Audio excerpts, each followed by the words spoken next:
to your say on current events. Our show documents events, sheds light on the perspectives of international figures on them, and gives the regular person, wherever they are, a platform to speak their opinion. Today on Your Say, we'll be discussing the situation on the Arab Spring countries. In December 2010, a Tunisian fruit vendor, Mohamed Bouazizi, set himself on fire in protest of what he considered unfair treatment from his government, and so began the Arab Spring, a movement that has swept the Middle East and captured the world sentiment. Almost 2 years later, the struggle continues, with Syrian rebels bringing the fights to the streets of Damascus, from Tripoli to Tahrir Square to Homs to the Yemeni capital Sana'a. It is the Arab world's fight for freedom. The fight for Aleppo, the latest in many fights across Syria. Syrian combat aircraft and artillery pounded Aleppo several times to grab control of the country's biggest city, where rebel fighters said troops loyal to President Bashar al-Assad had been forced to retreat. The battle for Aleppo, Syria's largest city, has become a crucial test for both sides. In the 16-month-old rebellion, neither Assad forces nor the ragtag rebels can afford to lose if they hope to prevail in the wider struggles for Syria. Syria's civil war has entered a far more violent phase since July 18th, when a bomb killed 4 top members of President Bashar al-Assad's inner circle. Serious fighting reached Aleppo over the past week, and rebels also launched an assault on the capital Damascus in July, but were repulsed. Rebel fighters, some in balaclaves and others with scarves around their faces, fired machine guns and assault rifles around street corners at invisible enemies.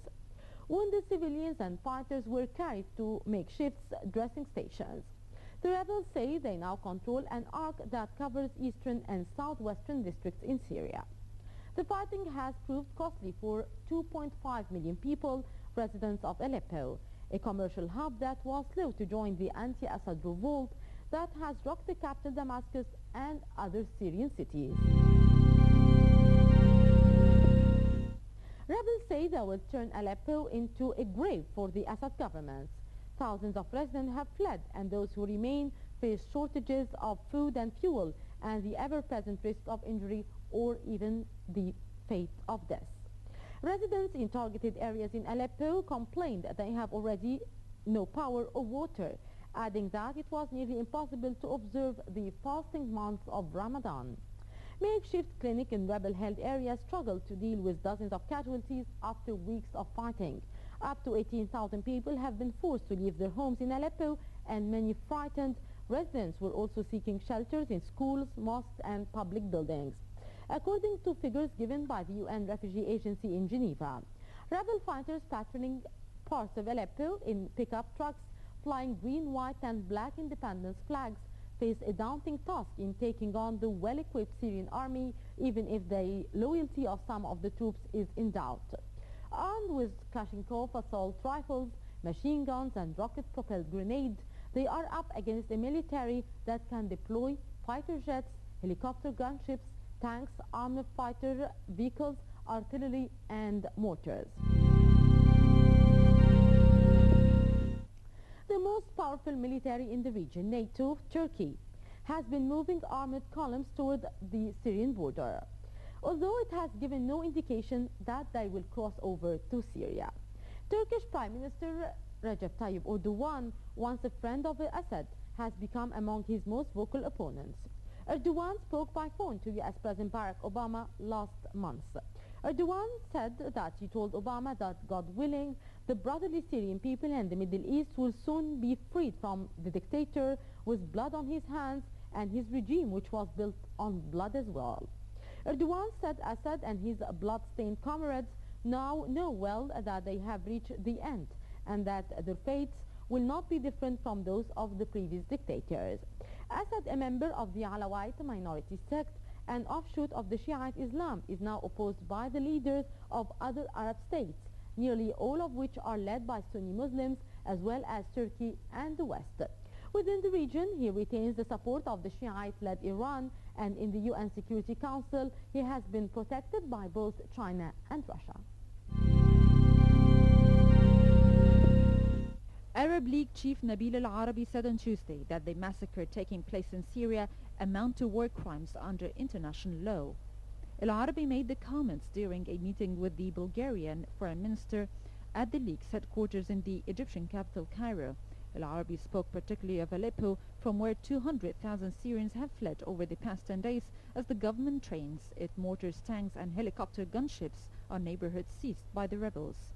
The Battle of Aleppo, Syria's commercial hub with around 3 million inhabitants, has now lasted longer than the rebel assault on the capital Damascus that regime troops crushed earlier in July. Once a bastion of support for Assad, Aleppo is critical for both the regime and the opposition. Its fall would give the opposition a major strategic victory with a stronghold in the north. A rebel defeat at the very least would buy Assad more time. Despite pledges by the government and the opposition to implement the 6-point peace plan for Syria brokered by Kofi Annan, a ceasefire never happened, and fighting has continued to escalate to a point where the conflict was recently declared a civil war. For many diplomats and military experts, Annan's plan is all but dead. Bulgarian foreign minister on Tuesday called on Syrian opposition groups to unify and agree on a leadership in preparation for a post-Assad Syria.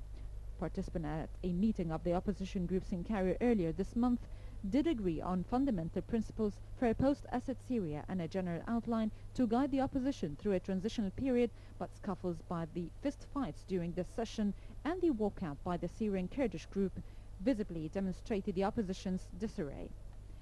Despite regime claims of success and repeated forays by tanks and ground forces into rebel-controlled areas in the northeast and southwest of the city, the rebels appears to have held their ground, prompting government forces to resort to more shelling by artillery and mortars. Rebel oppositions are also being attacked by helicopter gunships.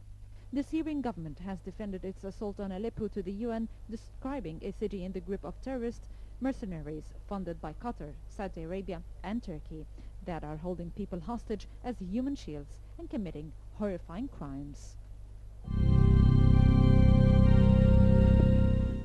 As we leave the scene in Syria for another spring country, which is Yemen. The situation is still not settled, although the country's revolution atmosphere is over and they have already a president. A firefight between Yemeni security forces and gunmen dressed in police uniforms killed 15 people and wounded 43 at the Interior Ministry in Sana'a in late July. The gunmen had worked unofficially in Yemen police during the rule of now ousted President Ali Abdullah Saleh, who stepped down in February after a year of protest. They have been surrounding the ministry since